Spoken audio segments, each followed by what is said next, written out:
ஏன்னா புதுசா உறுதிமொழின்னு ஒன்று எடுக்கலாம்னு ட்ரை பண்ணேன். உறுதிமொழி எடுக்கிற இடத்துல சண்டை நடந்து நான் பார்த்ததே இல்லை. அங்கேயும் ஒரு கயாஸ் வந்துருச்சு. ஸோ அவர் நிறைய புதுசாக ட்ரை பண்ணாரு. வீட்டில் இருக்கிறவங்களும் ஒத்துழைக்கல. அவருமே அந்த விஷயத்துல ஸ்ட்ராங்காக வீட்டில் இருக்கிறவங்க அவர் தலையா பார்த்தாங்களா? ஆர்மிக்கு அந்த ஸ்டாண்டர்டிஸ் அட்டென்ஷன் தாண்டி எனக்கு சுத்தமாக ஆர்மிக்கு அவன் ஒன்றுமே ஃபீல் ஆகல சார். தலையே இல்லாத ஒரு வீக் மாதிரி தான் எனக்கு தோணுச்சு இந்த வாரம். எத்தனை மார்க் கொடுப்பீங்க அவருக்கு? 2. ஓ, என்ன கேம்ப் அது? எந்த கேம்பும் இல்லை சார். எனக்கு எதுவுமே இல்லை. ஜஸ்ட் செக்கிங் மட்டும் இருந்தது அவ்வளோதான். நான் ஒரு 5 கொடுப்பேன். 5 கொடுப்பீங்களா? பாராட்டுக்குரியதா ஏதாவது ஒன்று சொல்லிட்டு 5 கொடுங்க. தலை எங்களை டெய்லி எழுப்பியிருக்காங்க காலையில். சூப்பர் டீலக்ஸில் அந்த பவர் ஒன்று இருக்குண்ணே, தூங்கலான்ற ஒரு பவர் இருக்கு. அந்த பவரை யூஸ் பண்ணக்கூடாம ஒரு 2 நாள் எழுப்பியிருக்காருண்ணே. கமுங்க அதிகம் சீக்கிரம் அவர் எதுவுமே கேட்கணும்னு சொல்லிட்டு இருந்தால கிடையாது இல்லையா? எழுப்பியிருக்காரு இல்ல? எழுப்பியிருக்காங்க.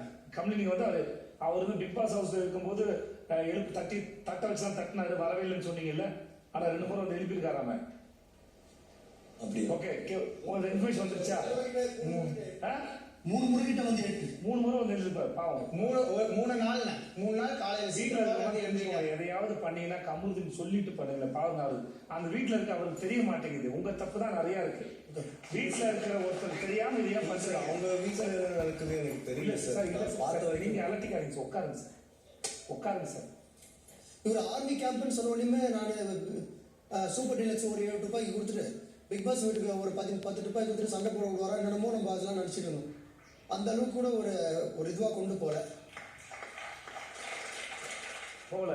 துப்பாக்கி யாரும் ஈழம் கொடுக்கல. அதான் எந்த சண்டைக்கும் போகல. என்கிட்ட துப்பாக்கி கொடுத்துருந்தா அவர் ஒரு 2 முட்டிக்கீழே சுட்டுருப்பாங்க. நான் கண்டிப்பா ஏன் இதெல்லாம் பண்ணல அப்படின்னு. உங்க கையில துப்பாக்கி கொடுத்து அவர் சுட்டுருப்பீங்களா? முட்டிக்கீழே 2 குண்டு அவருக்காக 2 குண்டு எடுத்து வச்சிருக்கேன். எத்தனை மார்க் கொடுப்பீங்க இப்ப சொல்லுங்க? அதையும் ஒரு 4.5 மார்க் தான் அவருக்கு கொடுக்கலாம். டாஸ்க்கு யூனிஃபார்ம் மிலிட்டரி யூனிஃபார்ம்ல வச்சிருக்கிறாரு. உங்க டைம் ரொம்ப அற்புதமா இருக்கும். நீங்க புரிஞ்சுக்க வேண்டாமா?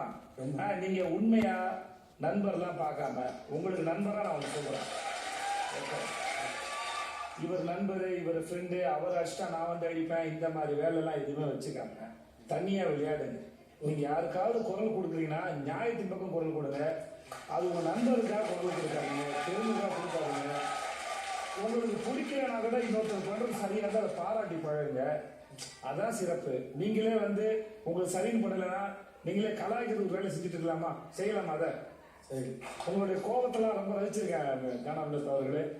அது சரியான சமயத்தில் வரும்போது ரசிக்கும்படியா இருக்கு. அது தவறான செயலில் வரும்போது அது எரிச்சலா இருக்கு.